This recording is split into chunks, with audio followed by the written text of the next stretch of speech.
Bismillah, Assalamualaikum warahmatullahi wabarakatuh. Hai everyone, apa kabarnya semua? Mudah-mudahan selalu ada dalam lindungan Allah. Mudah-mudahan selalu sehat.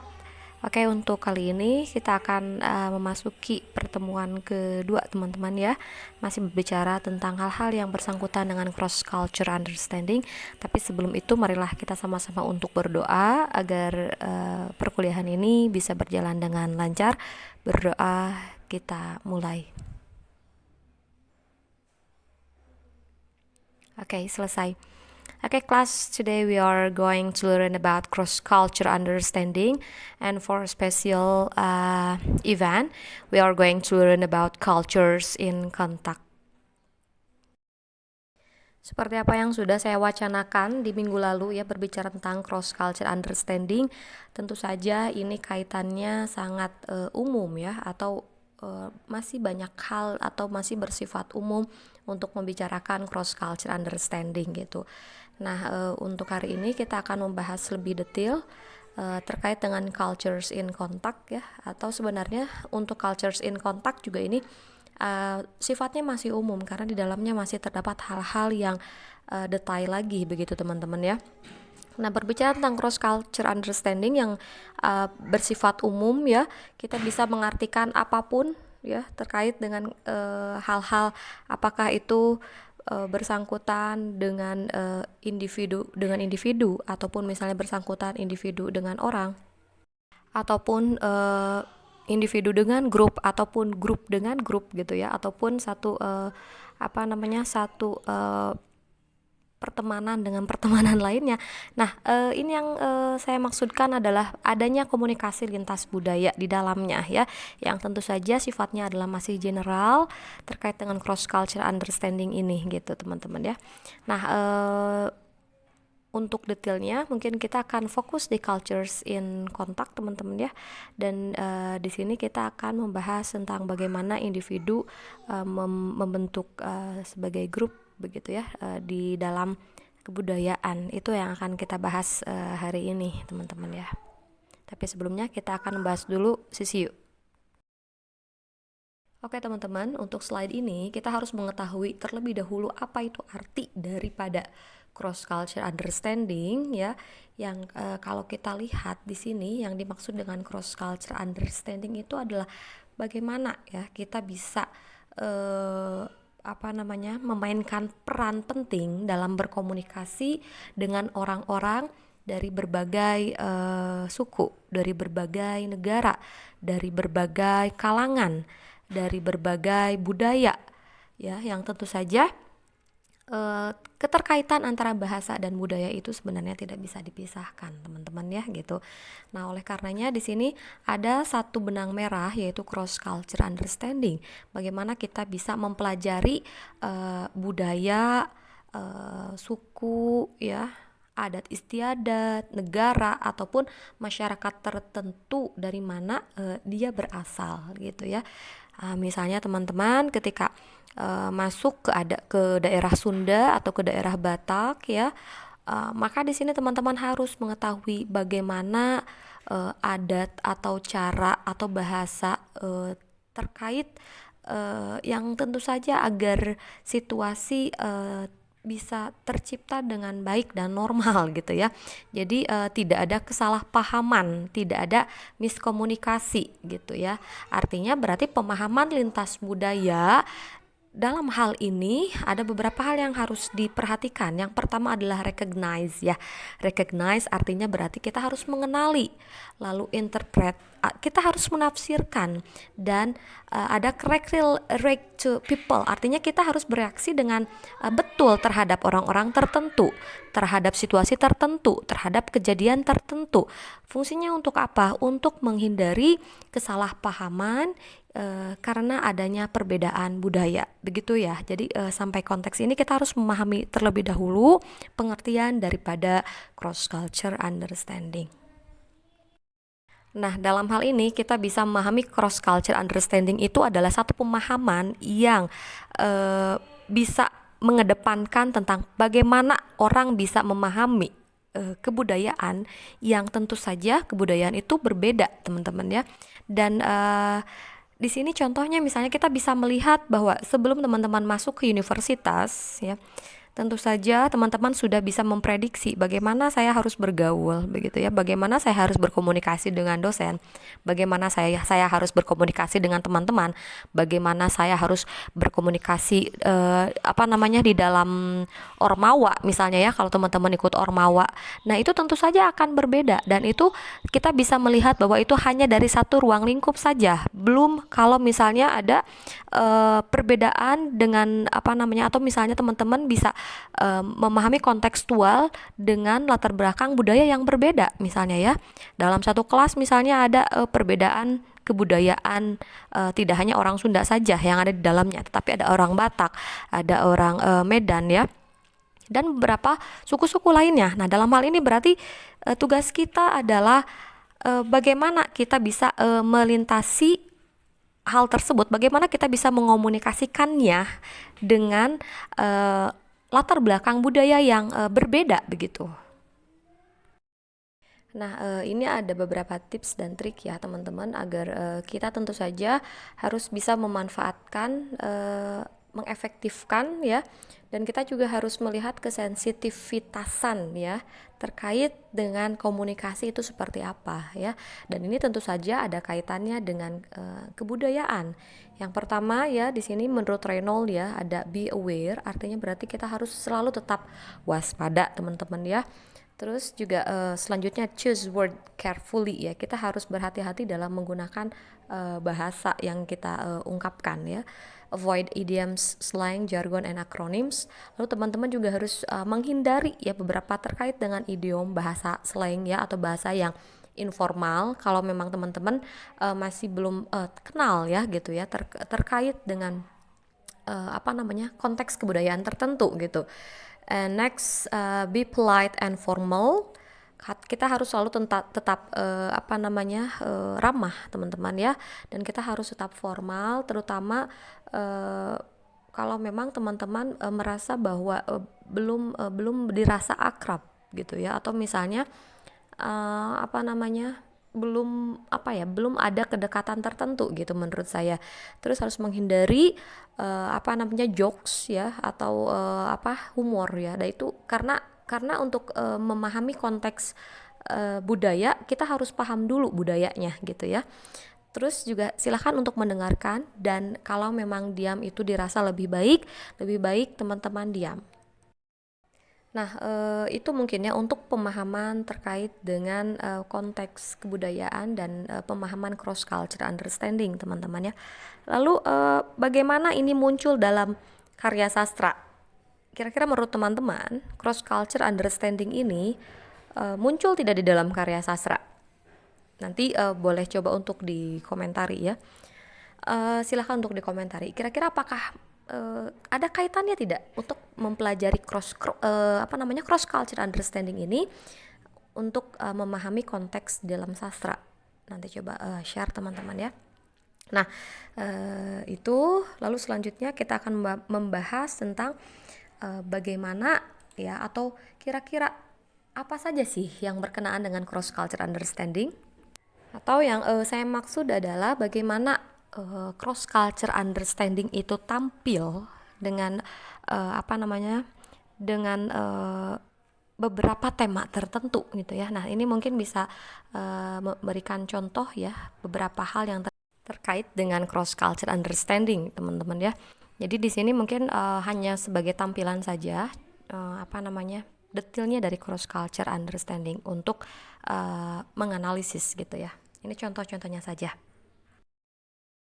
Nah, jadi kalau untuk pembahasan cross culture understanding seperti apa yang sudah saya ungkapkan tadi, tentu saja kaitannya ini masih general, teman-teman ya. Nah, ini di sini ada tampilan cross culture understanding, interface design, terus bla bla bla bla ya, beberapa yang dan ini saya mengambil penelitian-penelitian yang bisa dilihat detailnya di Google Scholar, teman-teman ya, sebagai acuannya gitu. Jadi untuk detail pembahasan atau analisis dalam cross culture understanding ini adalah yang terlampir atau sebagai contohnya ya. Jadi kalau misalnya teman-teman hanya membahas cross culture understanding secara umum, itu tentu saja tidak bisa dibahas secara terperinci atau dianalisis. Tetapi kalau untuk menganalisis karya sastra, tentu saja teman-teman itu harus lebih dispesifikan gitu. Nanti untuk detailnya akan saya contohkan ya di akhir slide gitu ya. Sebelum sebelum berakhir nanti akan saya perlihatkan contohnya seperti apa gitu ya. Oke teman-teman, selanjutnya kita akan membahas detail daripada cross culture understanding. Di antaranya bidangnya ada dalam cultures contact teman-teman ya. Nah di sini sudah diungkapkan oleh Stephen Bonner yang terkait dengan cross culture relation gitu. Bagaimana kebudayaan ada kaitannya dengan komunikasi atau komunikan yang lain gitu ya. Dan di sini kita bisa melihat bagaimana manusia sebagai makhluk sosial gitu ya, bagaimana dia bisa menjalani hidup mereka sebagai individu, bagaimana mereka menjalani hidup mereka sebagai anggota dari kelompok tertentu gitu ya, dan bagaimana mereka bisa berkomunikasi satu grup dengan grup yang lainnya, yang tentu saja di dalamnya ada sikap, ada nilai, ada persepsi ya, dan terkait dengan identitas apakah itu yang bersangkutan dengan dirinya ataupun dengan orang lain gitu, atau dengan lingkungannya gitu ya. Nah di sini tentu saja biasanya ketika kita ada dalam lingkungan sosial teman-teman ya, kita ada di lingkungan sosial, dan tentu saja kita tidak bisa hidup secara individual gitu ya, artinya kita membutuhkan orang lain, dan itu sudah kita ketahui gitu ya. Dan hal yang itulah ya, atau hal detail itulah yang memang harus dipelajari. Nah bagaimana dalam penerapan karya sastra gitu ya. Nah ini tentu saja ada kaitannya dengan karakter gitu teman-teman ya. Ketika berbicara tentang individu ataupun kelompok, maka sebenarnya yang sedang ditampilkan itu adalah karakter ya, karakter dan karakterisasi gitu ya. Bagaimana perubahan dari satu karakter kepada karakter-karakter lainnya yang ditampilkan dalam karya sastra gitu.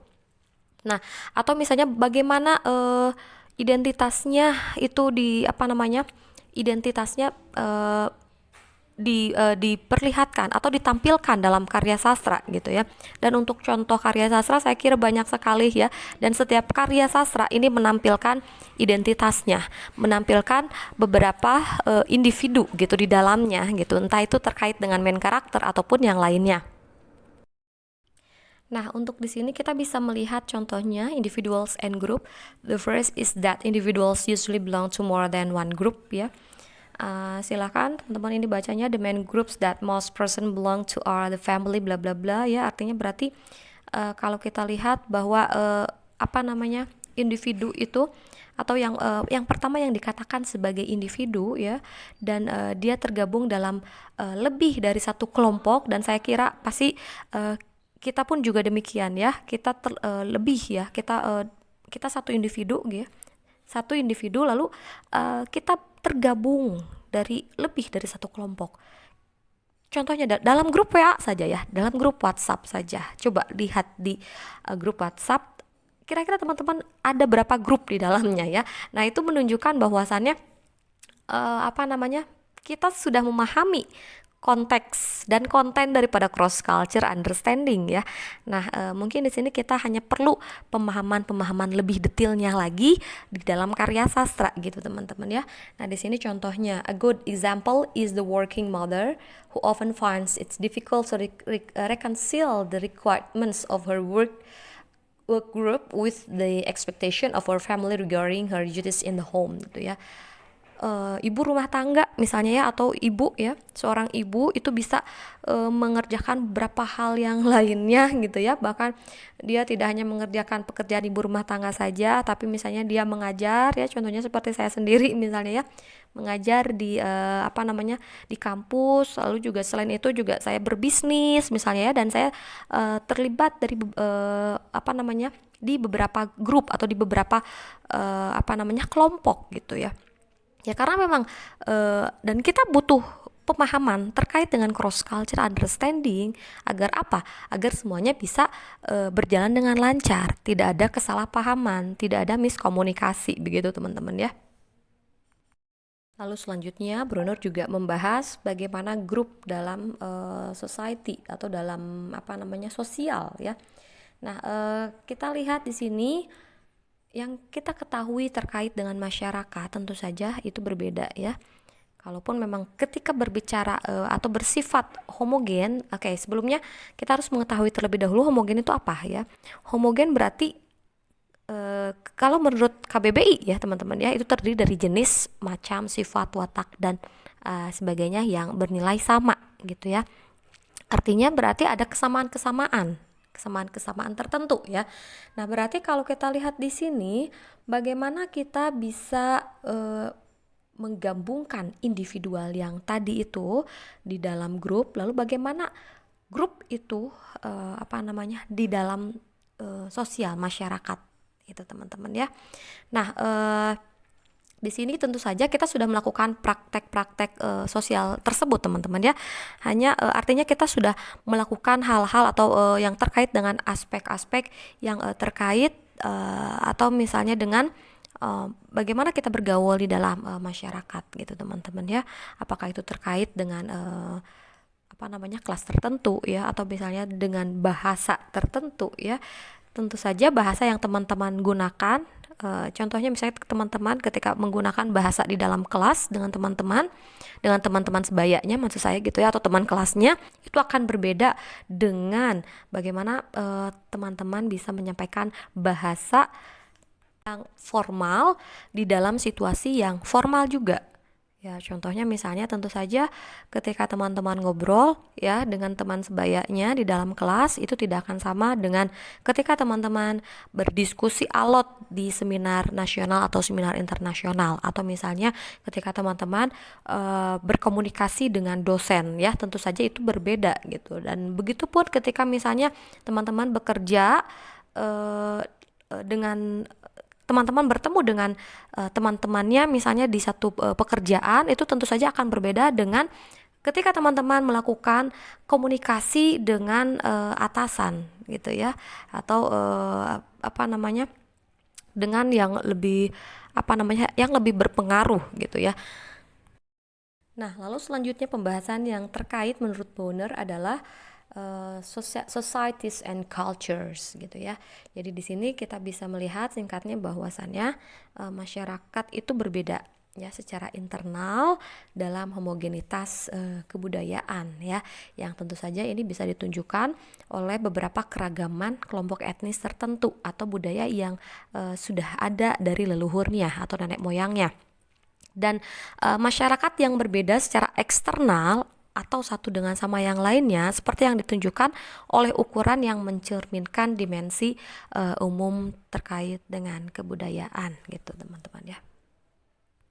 Nah, untuk lebih detailnya di sini silahkan ya, give a paper about cross-cultural understanding, choose a clearly topic ya, for example, an analysis character as individual of Aslan on the Chronicles of Narnia by C.S. Lewis, a study of cross-cultural understanding. Ya, jadi di sini sudah jelas ya, yang akan dianalisis adalah, jadi di sini paper teman-teman ya, bukan jurnal. Jadi untuk durasinya tentu saja paper ini lebih minim ya daripada jurnal yang biasanya. Jadi paper ini keterkaitan pemahaman teman-teman terkait dengan cross culture understanding yang bisa dilihat dari satu karakter sebagai individu ya, karakter atau main karakternya adalah Aslan ya di Chronicle of Narnia ya. Nah, ini sebagai contoh saja. Jadi kalau untuk objeknya teman-teman boleh melihat dari objek-objek yang lainnya, tidak harus dari The Chronicle of Narnia gitu maksud saya ya. Jadi lebih baik adalah objek yang tentu saja yang sudah teman-teman baca ya, karya apapun itu silahkan. Dan tetapi di sini tetap kita harus belajar untuk bisa memfokuskan penelitian. Kita penelitiannya itu tentang apa ya gitu. Oke, saya kira cukup untuk hari ini. Terima kasih banyak atas perhatiannya. And last I would say alhamdulillahirabbil alamin and wassalamualaikum warahmatullahi wabarakatuh. Thank you very much and see you next. Bye bye.